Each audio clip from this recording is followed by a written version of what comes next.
my senses.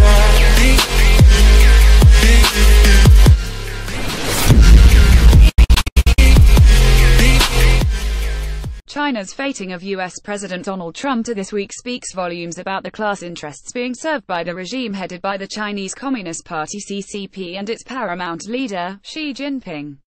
Trump, a billionaire chauvinist and advocate of trade war and military confrontation with China, has been accorded the highest state honors by the corrupt representatives of the Chinese capitalist oligarchy. Yesterday, children waving American and Chinese flags greeted Trump at the Beijing airport. Along with First Lady Melania Trump, he was driven immediately to the Forbidden City, the former palace of the Chinese emperors, for a private, guided tour with Xi and his wife, along with staged photographs and an afternoon tea.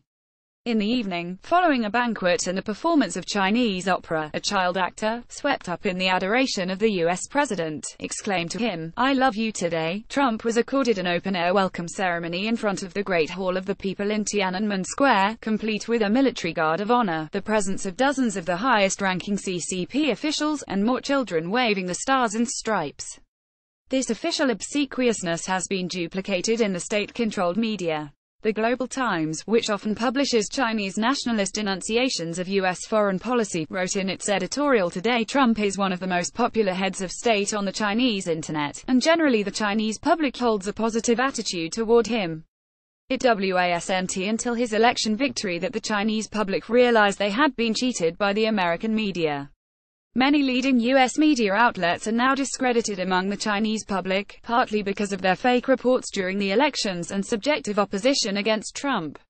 Chinese appreciate his directness, which is sharp contrast to Hillary Clinton, who always puts on airs. He has also showed his respect for China's leader, publicly praising President Xi Jinping several times. The Chinese public, that is, the country's multi-millioned working class and rural poor, has been left largely in the dark about Trump's ultimatum, delivered just hours before he arrived in Beijing, that the U.S. will attack North Korea if it fails to dismantle its nuclear and missile programs. Preparation for war with North Korea, on the pretext that it poses a worldwide threat, has been at the forefront of Trump's 12-day tour of the Asian region. It was the key issue discussed during his visits to Japan and South Korea, and will be a main agenda item in the behind-closed-door talks in China. It will also dominate the Asia-Pacific Economic Cooperation Forum (APEC), which convenes in Vietnam on Friday, and the East Asia Summit (EAS), which will take place in the Philippines on Monday. The signal emanating from Beijing is that, despite its formal military alliance with North Korea, it is prepared to throw the Pyongyang regime to the wolves. The response of the Chinese Foreign Ministry to Trump's speech in South Korea was to declare that China was committed to realizing the denuclearization of the Korean peninsula and resolving the issue through dialogue and consultation. It is likely that Beijing is applying immense pressure on North Korea to bow down to U.S. dictates and strip the Trump administration of its pretext for war. Thus far, the response from Pyongyang has been to denounce Trump as a mad dog, and call for the lunatic old man to be ousted as U.S. president. The strategic orientation of the Chinese regime is to avoid an open clash with Washington for as long as possible, combined with concerted efforts to expand its economic and diplomatic influence at the expense of U.S. imperialism. In what appears to be an attempt to forestall Trump's protectionist threats, Chinese conglomerates have committed, during his visit, to larger-scale investments in the U.S. and purchases of American products. According to Bloomberg sources, Commerce Secretary Wilbur Ross gloated yesterday to the American business heads accompanying Trump to China, that up to $250 billion in U.S.-based projects and trade agreements could be signed. Bloomberg has reported the details of some of these deals. The state-owned Chinese Investment Corp will contract with Goldman Sachs to invest as much as $5 billion in American energy company stocks. Mobile phone corporation Xiaomi will partner with US-based Qualcomm. Sinopec, the massive state-owned Chinese energy corporation, will invest as much as $7 billion in Texas oil and gas fields. Chemical company Sinochem will partner with Alaska Gas Line Development. General Electric will receive investment funds from the Industrial and Commercial Bank of China.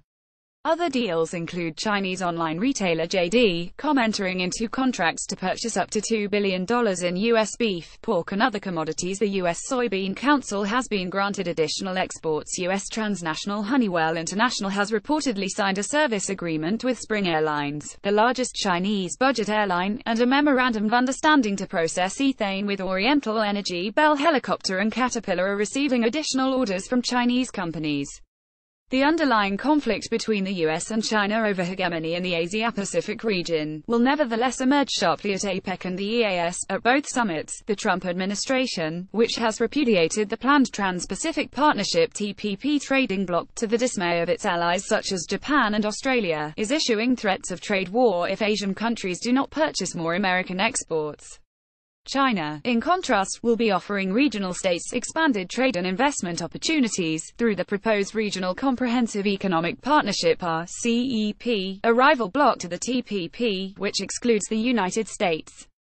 It is also seeking to draw countries into its orbit through involvement in its massive One Belt One Road projects, aimed at developing a network of energy and transport links between Asia and Europe, which likewise marginalizes the US. The US is being propelled toward military confrontation with China by the struggle over dominance of resources, markets and profits.